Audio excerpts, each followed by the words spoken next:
सरकार ने कमेटी बनाई है जिसके अध्यक्ष बनाए गए हैं देश के पूर्व राष्ट्रपति रामनाथ कोविंद। इसका विपक्षी पार्टियां विरोध कर रही है। इसी सब मुद्दे पर बातचीत के लिए हमारे साथ भारतीय जनता पार्टी के राष्ट्रीय महासचिव दुष्यंत गौतम मौजूद है। सर, कमेटी बनाई गई है वन नेशन वन इलेक्शन को लेकर, लेकिन विपक्षी पार्टियां विरोध कर रही है कि बिना राय मशवरा के सरकार ने कमेटी बनाया है। नहीं, कमेटी तो अभी डिक्लेयर है, एक प्रेसिडेंट ही डिक्लेयर किए हैं। कमेटी भी बनेगी, उसके बारे में जानकारी मिल जाएगी। इनको चर्चा के लिए इनको बुलाया जाए, 5 दिन का सत्र बुलाया है। 5 दिन के सत्र में अपनी अपनी बातों को रखें।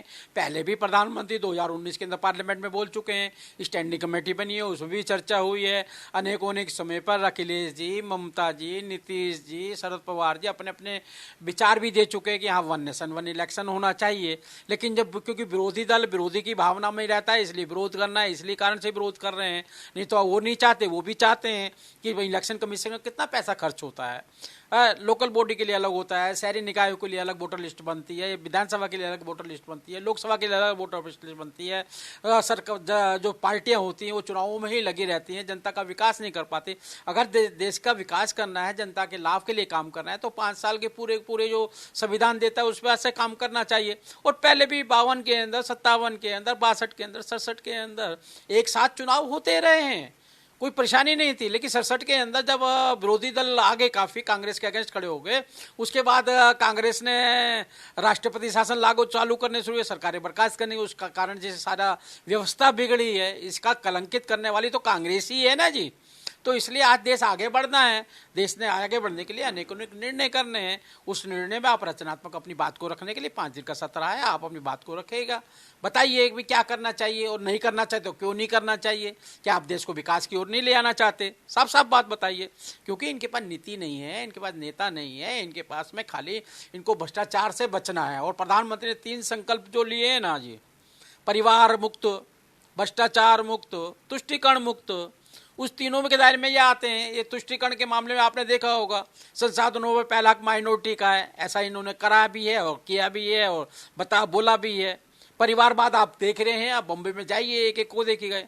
बाप के साथ बेटी आई हुई है, किसी बाप के साथ बेटे आए हुए हैं, किसी माँ के साथ बेटा आया हुआ है, कोई बुआ भतीजे आए हुए हैं। सब परिवार के साथ अपने परिवार को आगे पोषण करने के लिए आए हुए हैं। वो देश के लिए उनका कोई मतलब ही नहीं है। देश आगे बढ़ेगा इनसे कोई मतलब ही उनका नहीं है।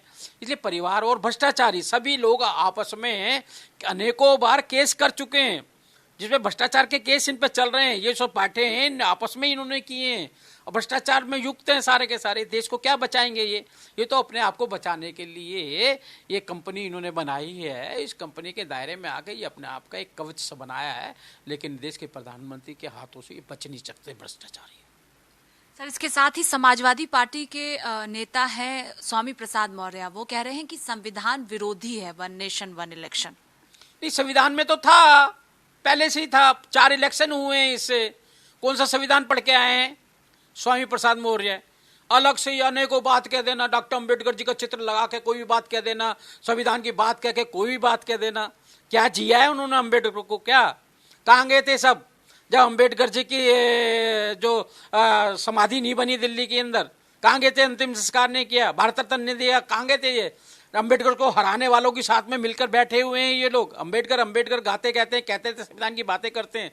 इनको शर्म नहीं आती है इन लोगों को ये कहते हुए? इसलिए मुझे लगता है कि ये सब अपने आप को एक विरोध के रूप में विरोधी करना है। इस कारण से देश के विकास से इनको कोई मतलब नहीं है। एक आरोप ये भी है कि एक तरफ मुंबई में आज दूसरी बैठक इंडिया गठबंधन दलों की हो रही है, इसी वजह से सरकार वन नेशन वन इलेक्शन की बात कर रही है। और ये भी आरोप है कि चुनाव आप लोग नहीं चाहते हैं कि अभी हो, आगे बढ़ाना चाहते, इसलिए ये कमेटी का गठन किया गया है। नहीं, हम चुनाव से क्यों डरेंगे? हम तो चुनाव हमेशा लड़ते रहते हैं, अपनी रिपोर्ट कार्ड भी देते रहते हैं। डर तो आप रहे हैं, घबरा आप रहे हैं, इसलिए बार बार 3 महीने में 3 बैठकें बुलाई हैं, बार बार बैठक बुला रहे हैं। हर बैठक के अंदर किसी में केजरीवाल एब्सेंट होता है, किसी में नीतीश कुमार एब्सेंट होता है। अब क्या यार, पोस्टरों पे नीतीश केजरीवाल के फोटो नहीं है। अपना देखो ना, अपने कुनवा नहीं संभाला जा रहा आपसे। इसलिए दूसरों को कहना डरे, हम कैसे डरेंगे? हमने तो लोगों के दिल में राज करते हैं। हम लोगों के लिए कोरोना काल में हम खड़े रहे हैं। कोरोना हमने देश के वासियों को आतंकवाद मुक्त शासन दिया है। हमने आज तीसरी अर्थव्यवस्था अर्थव्यवस्था की तो हम बढ़ रहे हैं। आज विश्व में हमने कीर्तिमान स्थापित किए हैं, हमने चंद्रयान 3 भेजा है और हमने G20 की एक बैठक कर रहे हैं जिसमें संसार हमारी ओर देख रहा है। ये सारे के सारे लोग ऐसे जो लोग हमसे जलते हैं उनके प्रवक्ता के रूप में काम करते हैं। बहुत शुक्रिया बातचीत के लिए। कैमरा पर्सन रोहित के साथ स्वाति पाठक, भारत समाचार, दिल्ली।